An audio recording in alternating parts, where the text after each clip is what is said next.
कानपुर का रहने वाला एक लड़का, उसके पिताजी खेतों में सब्जियां उगाते थे और उसी को बेच करके अपने परिवार का खर्च चलाते थे और अपने बच्चों को पढ़ाते लिखाते थे।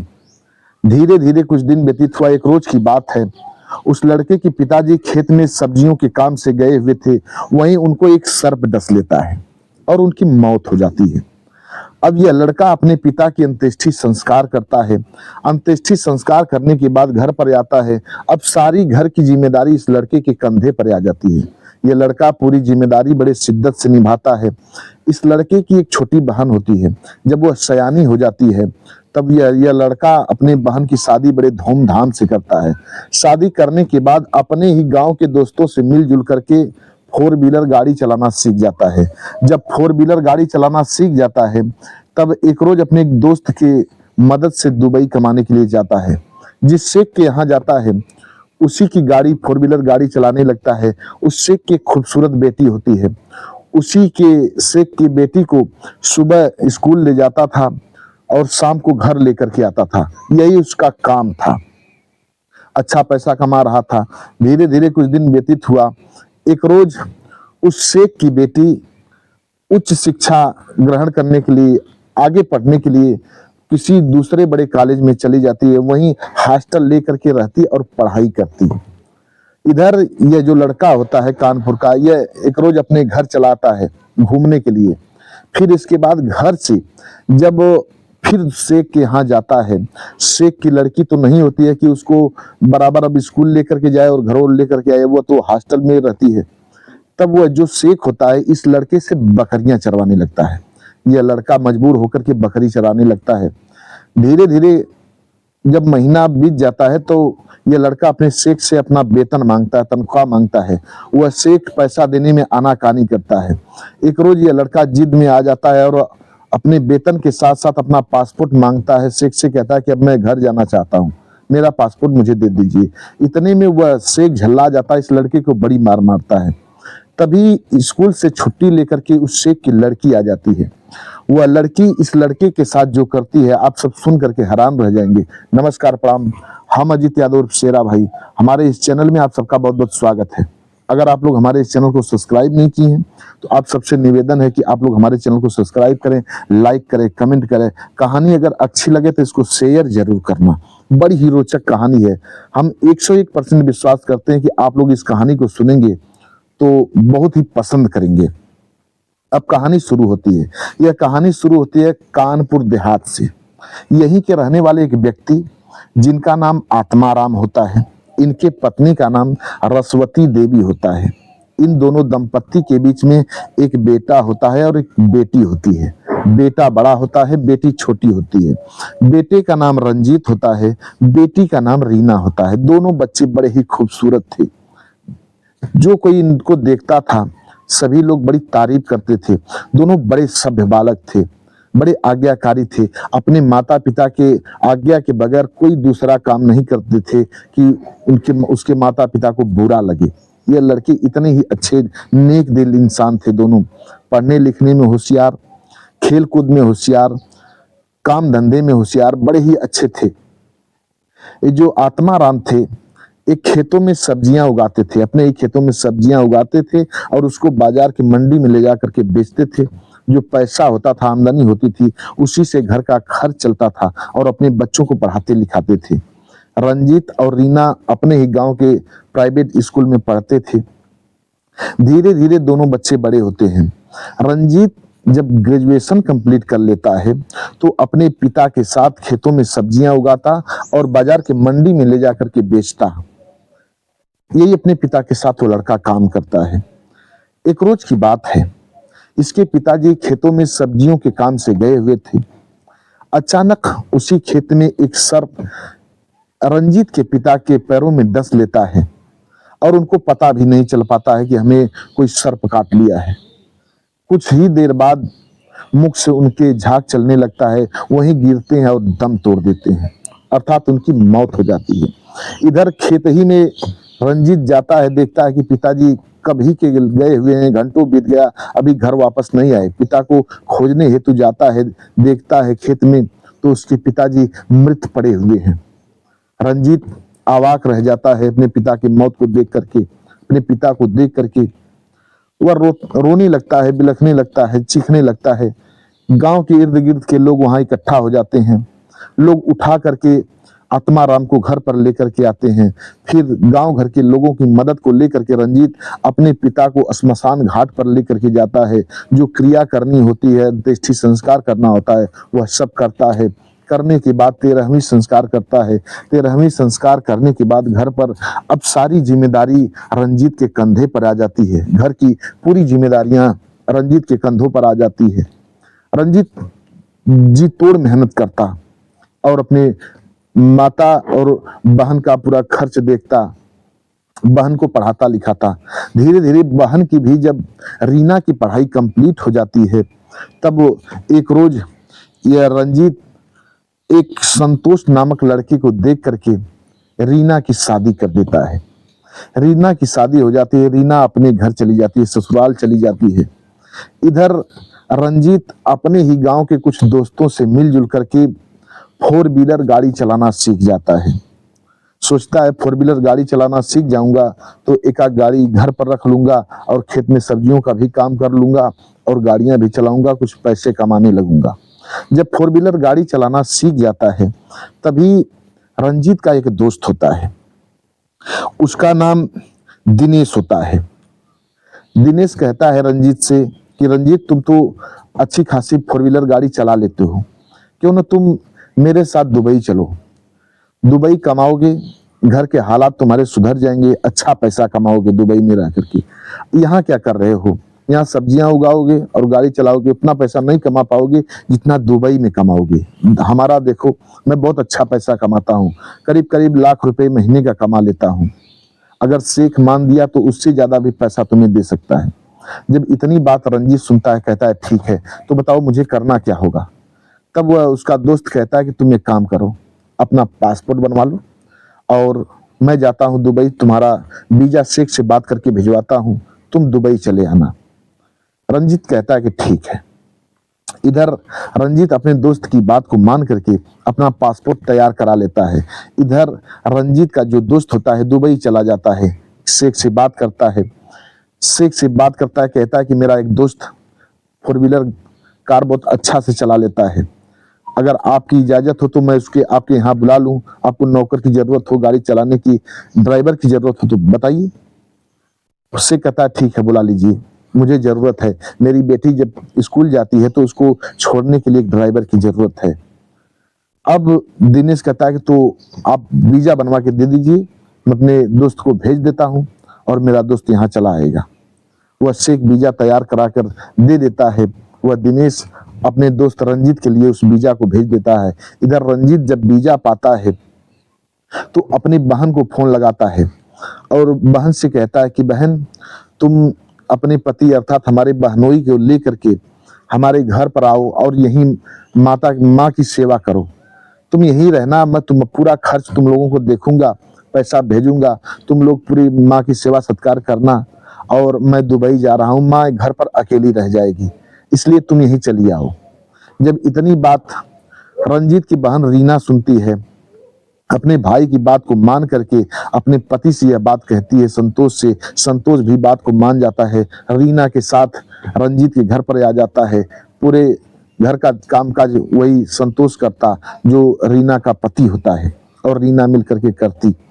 अब जो रंजीत था, अब उसकी जिम्मेदारियां कुछ कम हो जाती हैं। वो अपने बहन के ऊपर और अपने जीजा के ऊपर सारी जिम्मेदारियां छोड़ करके घर का दुबई के लिए रवाना हो जाता है। जब दुबई जाता है तो शेख की जो खूबसूरत लड़की होती है उसका नाम नायरा होता है, नायरा शेख। नायरा शेख बड़ी ही खूबसूरत थी। वहां जाता है जब यह रंजीत, तो उसी लड़की को हर सुबह स्कूल 4 व्हीलर कार में बैठा करके लेके जाता और शाम को घर पर लेकर के आता। यही उसका काम था। वह नायरा शेख रंजीत को बहुत मानती, दिलो जान से मानती। ऐसा लग रहा था जैसे भाई बहन हो, इतना अधिक मानती। जो कुछ भी रंजीत को चाहिए होता था वह लड़की नायरा खुद देती। जो कुछ भी डिमांड कर देता रंजीत, नायरा लाख कोशिश करके अपने माता पिता से पैसा ले करके रंजीत के लिए वह सामान उपलब्ध करा देती, दे देती। वह रंजीत भी उस नायरा को खूब मानता था। धीरे धीरे कुछ दिन व्यतीत हुआ। अब नायरा माध्यमिक शिक्षा की पढ़ाई जब पूरी कर लेती है तो आगे पढ़ने के लिए एक बहुत बड़े कॉलेज में चली जाती है, नाम लिखवा लेती है और वहीं हॉस्टल लेकर के रहने लगती है, वहीं पढ़ाई करने लगती है। धीरे धीरे कुछ दिन व्यतीत होता है। एक रोज रंजीत अपने शेख से छुट्टी लेकर घर पर आ जाता है। घर पर जब आ जाता है तो अपने घर को बहुत दुरुस्त करवाता है, अच्छा खासा पक्का महल बनवाता है, घर बनवाता है। फिर इसके बाद कुछ जमीन जायदाद लिखवाता है, माँ को पैसा देता है, बहन को पैसा देता है, अपने जीजा को पैसा देता है और जो भी करना होता है घर का काम काज करता है। धीरे धीरे 1-1.5 महीने का समय जब बीत जाता है तो वह एक रोज रंजीत फिर दुबई के लिए रवाना होता है। जब दुबई के लिए रंजीत रवाना होता है, माँ से विदा लेता है, बहन से विदा लेता है और अपने जीजा से विदा लेकर के दुबई जाता है। जब दुबई जाता है तो अब तो वह लड़की हॉस्टल में रह करके पढ़ाई करती, जो नायरा शेख थी, बड़े कॉलेज में। अब घर पर कार चलाने के लिए उस लड़की को स्कूल ले जाने के लिए अब तो कुछ बचा नहीं कि यह रंजीत कार चला करके ड्राइव करके उस लड़की को लेकर के जाए। वह लड़की तो हॉस्टल में रहती है, पढ़ाई करती है रह करके। तब वह शेख सोचता है कि अब इस लड़के रंजीत को क्या काम दूं। वह शेख जो नायरा का पिता होता है रंजीत को बकरियां चराने के लिए दे देता है। रंजीत कहता है साहब मैं यहाँ 4 व्हीलर चलाने के लिए आया हूँ, मैं बकरियां चराने के लिए नहीं आया हूँ। तब वह शेख कहता है कि रंजीत कुछ दिनों तक हमारी बकरियों को चराओ, फिर इसके बाद जब हमारी लड़की चली आएगी तो देखते हैं, फिर हो ना हो फिर तुम्हें कार से ड्राइव करना होगा, चलाना होगा, या तुम्हें कहीं और एडजस्ट कर दूंगा, तब तक तुम बकरियां चराओ। अब वह रंजीत भोला भाला लड़का अपने शेख की बात को मान जाता है, शेख की बात को मान जाता है और वह बकरियां चराने लगता है। करीब करीब 6 महीने का समय बीत जाता है। अब इससे पहले बार बार रंजीत अपने शेख से जब महीना पूरा हो गया तो वेतन मांगता है। वह शेख आनाकानी करता पैसा देने में, कहता कि रंजीत अगले महीने में दे दूंगा। जब अगला महीना आता तो कहता अगले महीने में दे दूंगा। ऐसे ही 6 महीना बीत गया, रंजीत पैसा मांगता रहा, वह शेख नहीं देता है। एक रोज रंजीत क्रोध में आकर के अपने शेख से झल्ला करके कहता है, शेख तुम एक काम करो, हमारा पैसा नहीं दे रहे हो तो हमारा पैसे के साथ साथ हमारा पासपोर्ट दे दो। अब मैं तुम्हारे यहाँ नौकरी नहीं करूंगा, अब मैं अपने वतन जाऊंगा, अपने घर जाऊंगा, तुम्हारी नौकरी नहीं करूंगा। जब इतनी बात शेख सुनता है, झल्ला जाता है। वह शेख रंजीत को बेल्ट निकालता है और उस बेल्ट से बड़ी मार मारता है।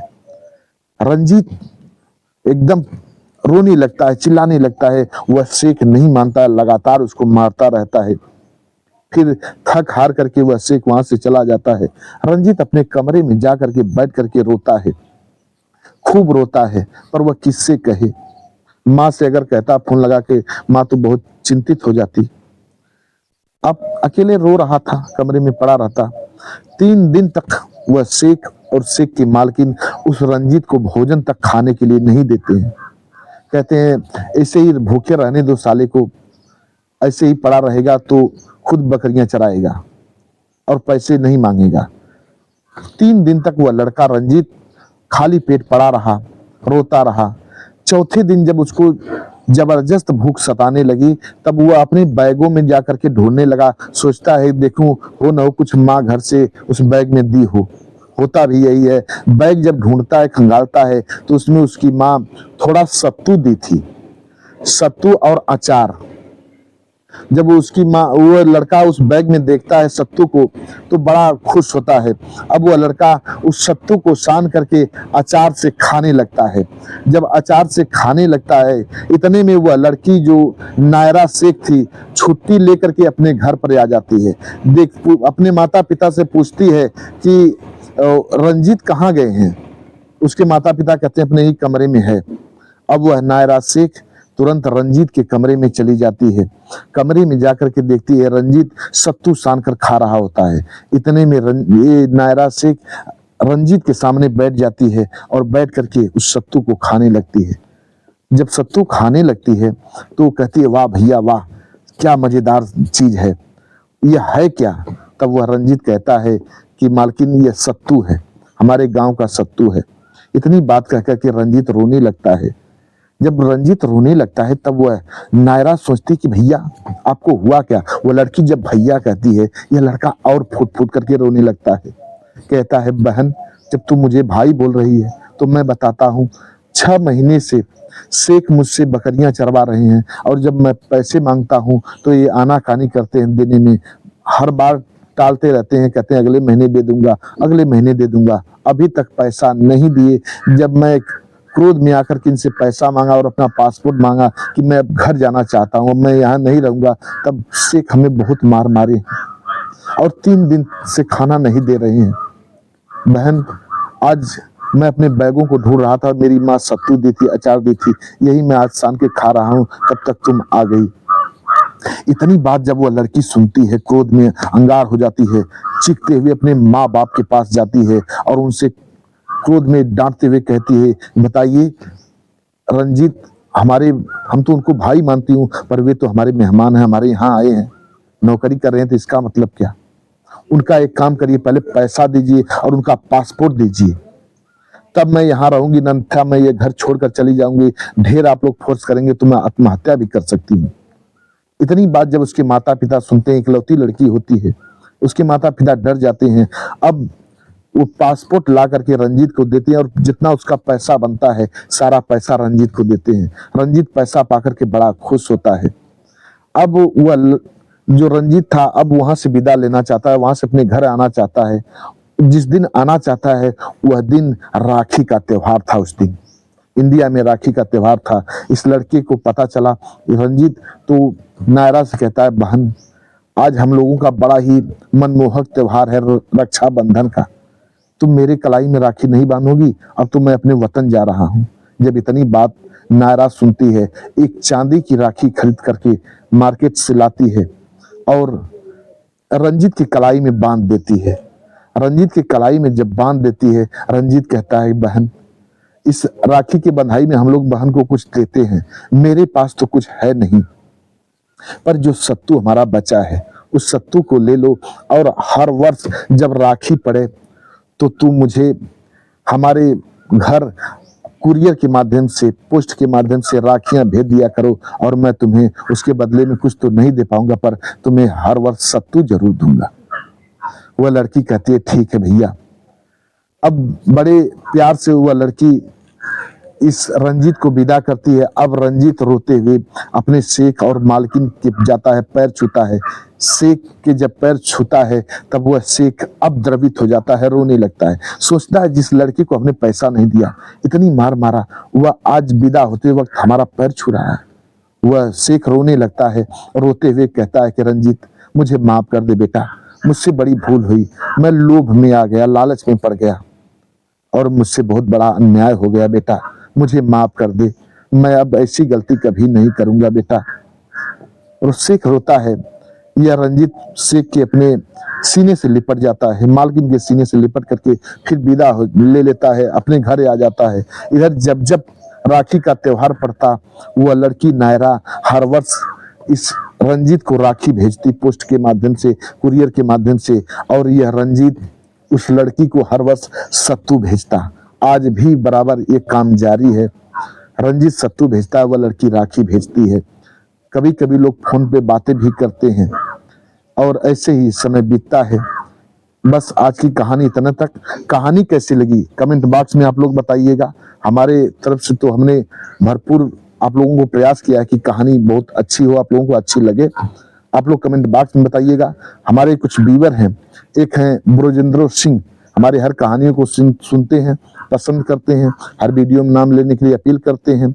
एक हैं राकेश सैनी जी, जो कि बिजनौर के रहने वाले हैं, हमारी हर कहानियों को सुनते हैं, पसंद करते हैं, वीडियो में नाम लेने के लिए अपील किए थे। श्रवण कुमार मौर्य जी हैं, हमारे हर कहानियों को सुनते हैं, पसंद करते हैं।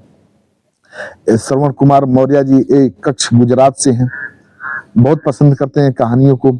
एक है रिपू कुमार जी, हमारी कहानियों को सुनते हैं, पसंद करते हैं। चंद्रशेखर यादव जी हैं, हमारे दोस्त हैं, हर कहानियों को सुनते हैं, पसंद करते हैं। आप लोग भी अपना वीडियो में नाम बुलवाना चाहते हैं तो आप लोगों का बारी बारी से नाम लिया जाएगा, जैसे इन लोगों का हमने नाम लिया।